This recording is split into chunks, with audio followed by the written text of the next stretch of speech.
السلام علیکم ویورز. آج کا پہلا سوال ہے نجم شیراز میرے شہر سے ہیں اور میرے شہر کا نام ہے لال پور، جس سے اس ملک کے مصنوعی جعلی بیکاری حکمرانوں نے بہت سستا بیچ دیا.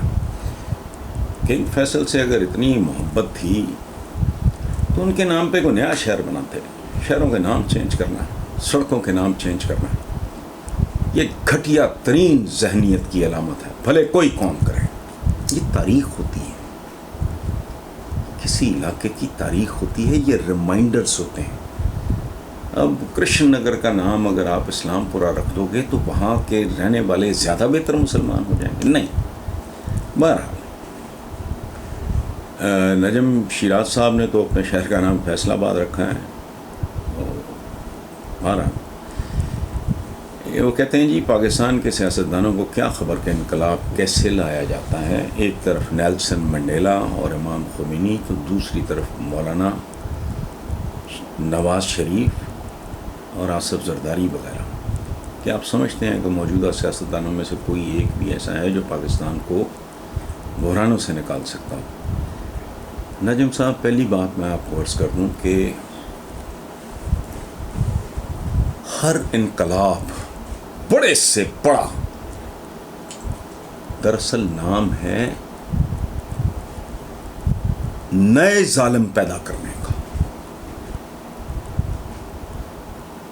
حجاج بن یوسف سے بڑا ظالم ہماری تاریخ میں نہیں گزرا. حضور کے امتیوں صحابیوں کے ساتھ اس نے کیسی کیسی حرکتیں کی. خیر، انقلاب کا رومانس، جب مجھے نہیں پتا آپ کی ایج کتنی ہے، لیکن when I was in my 20s تو انقلاب کا لفظ مجھے بھی بڑا فیسینیٹ کرتا تھا.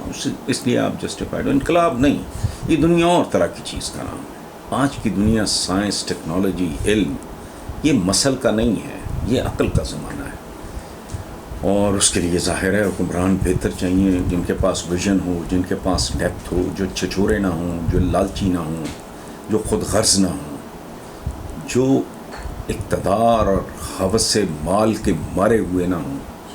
تو جن لوگوں کے آپ نے نام گنوائے ہیں، تو ان لوگوں کو تو آپ دیکھ چکے ہیں. اس پہ میں کیا کامنٹ کروں؟ آپ نے سوال پوچھا کہ جی مولانا نواز شریف، زرداری وغیرہ وغیرہ، کیا آپ سمجھتے ہیں کہ موجودہ سیاستدانوں میں سے کوئی ایک بھی ایسا ہے جو پاکستان کو بحرانوں سے نکال سکتا ہو؟ تو یہ سارے تو بار بار بار بار آزمائے گئے، اور ہمارے ساتھ جو کچھ ہو رہا ہے بالکل ٹھیک ہو رہا ہے. ہمارے حضور کا فرمان ہے کہ مومن ایک سوراخ سے دوسری بار نہیں ڈسا جاتا. ہم اور آپ مسلسل انہی سے ڈسوا رہے ہیں. تو میں نے رہنمائی تو آپ کی کیا کرنی ہے. آئندہ الیکشن میں جو آپ کا آخری جو جملہ ہے کہ آئندہ الیکشن میں پاکستانیوں کو اس کے لیے ووٹ کرنا چاہیے، میں آپ کو ایک سچی بات بتاؤں، I am not an responsible citizen. یہ یاد رکھیں، میں ڈرائیور کی موجودگی میں بھی گاڑی خود چلاتا ہوں، لیکن جب میرا لائسنس ایکسپائر ہو جائے، وہ چاہے 3 مہینے ویسے ہی پڑا رہے، میں گاڑی کے نزدیک نہیں جاتا. میں بڑا لا ابائڈنگ سٹیزن. اپنے بچوں کی تربیت کرنا یہ بھی ضروری ہے کہ خود تو آپ کچھ کرو گے تو دکھائی دے گا نا.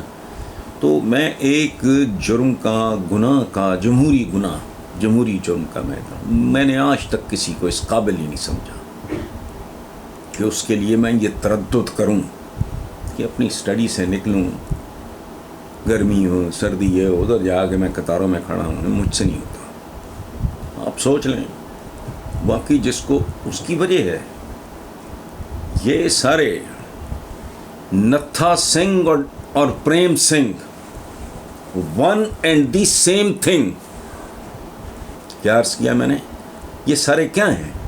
نتھا سنگھ اور Prem Singh, one and the same thing. Natha Singh جو کام بدماشی سے، گنڈا گردی سے، جبر سے، ڈرا کے، گن پوائنٹ پہ کرنا چاہ رہا ہے. پریم سنگھ وہ میٹھی میٹھی باتیں کر کے. آج تک تو یہی ہے. بابائے قوم محمد علی جناح صاحب کے بعد میرے تو کوئی حلق سے پوری طرح اترا نہیں. اچھا اب بالکل تازہ ترین صورتحال یہ ہے، اگر میں کہتا رہا ہوں، پہلی بار نہیں کہہ رہا، عمران خان کو ٹرم پوری کرنے دیتے اور اس وقت تک گلوبلی انڈیکیٹرز یہ نہ کہہ رہے ہوتے جو اب بھی کہہ رہے ہیں کہ ہی ہیز پرفارمڈ ویل. یاد رکھیں جتنا پرانا اور شدید مرض ہوگا اتنا ہی تکلیف دہ اور طویل علاج ہوگا. لیکن یہ کمال ہے. ویسے مجھے کسی نے کہا کہ عمران خان کی کوئی نیکی کام آ گئی، تو میں نے کہا مجھے نہیں پتا عمران نے کوئی نیکی نوکی کی ہے کہ نہیں کی، لیکن ان کی کوئی نہ کوئی بدی ضرور ان کے آگے آ گئی ہے. پوچھیں کیسے؟ عمران نے جو 3.5 سال لوگوں کی باتیں سنی، تانے سنے، مہنگائی شنگائی، یہ کیا دھرا سب ان کا تھا. ملبہ پڑ گیا اس پہ، اس کا جرم تیاری نہیں کی، یا اس کو پتہ نہیں تھا، پتہ نہیں ہو اگر تھا تب بھی وہ قصوروار ہے. بہرحال ان کا ملبہ آیا اس کے سر. اب کمال کی بات یہ ہے، یہ جو فنکار ہیں ان کا اپنا ملبہ تو ان کے سر ہے ہی ہے. جو ملبہ بلکہ ملبی چھوٹی سی عمران نے چھوڑی ہے وہ بھی ان کی گردنوں پہ ہے. انتظار کریں بس. الیکشن کے بارے میں کس کو ووٹ دینا نہیں دینا، یہ الیکشن کے قریب، جب کبھی الیکشن قریب ہوگا تو اس وقت اس پہ بات کریں. یاسر عثمان ہیں قصور سے، وہ کہتے ہیں کہ نون لیگی رہنما رانا تنویر کہتے ہیں کہ ان کے تعلقات اسٹیبلشمنٹ سے عمران خان کی مہربانی سے بہتر ہوئے، کیونکہ ان کا رویہ ایسا تھا، اور اب جو شہباز شریف کا طریقہ کار ہے اس سے تعلقات خراب نہیں ہوں گے. سر کیا آپ کو نہیں لگتا کہ اسٹیبلشمنٹ سے تعلقات قومی مفاد پہ بہتر ہونے چاہیے نہ کہ ذاتی مفاد پر؟ اس پہ رہنمائی دیکھیں. یاسر صاحب، میں رہنمائی تو مجھے تو اس لفظ سے نفرت ہے، رہنمائی. یہ 74 سال میں رہنمائی ہیں جو یہاں لے گئے آپ کو، ہم کو، آئندہ نسلوں کو، جو پیدا بھی نہیں ہوئے ان کو بھی تباہی کے دھانے پہ کھڑا کیا ہوا ہے، خیر گروی رکھا ہوا ہے. رہنمائی میں نے کیا کرنی ہے، لیکن جو بات آپ کہہ رہے ہیں وہ اکیڈیمکلی 100% درست ہے، 100%. لیکن قوموں کے درمیان اور افراد کے درمیان جب تعلقات کا معاملہ آتا ہے اس کے کچھ آداب ہیں، اس کی کچھ حدود و قیود ہیں، اس کے کچھ معیار ہیں، اس کی اپنی اقدار ہیں. سو پرسنل ریلیشن شپ، ٹھیک ہے نا، وہ بہت میٹر کرتا ہے. اور جیسے جیسے معاملات سینسٹیو اور سنگین ہوتے چلے جاتے ہیں، آپ کے رویے بہت اہم ہوتے چلے جاتے ہیں. اور ایک بات میں آپ کو بتا دوں، اس کھیل میں سب سے بڑی بات ہے اپنے جذبات اور اپنی زبان پہ کنٹرول. کیونکہ جس آدمی کو اپنے اتنے سے لوتھڑے گوشت کی زبان کیا ہے اس پہ کنٹرول نہیں ہے، وہ باقی چیزیں بھی کنٹرول نہیں کر سکتا. یہاں جس طرف یہ رانا تنویر نے اشارہ کیا تو میں کئی بار پہلے یہ بات کر چکا ہوں. عمران بہت ذہین قسم کا لرنر ہے، تیزی سے سیکھنے والا آدمی ہے.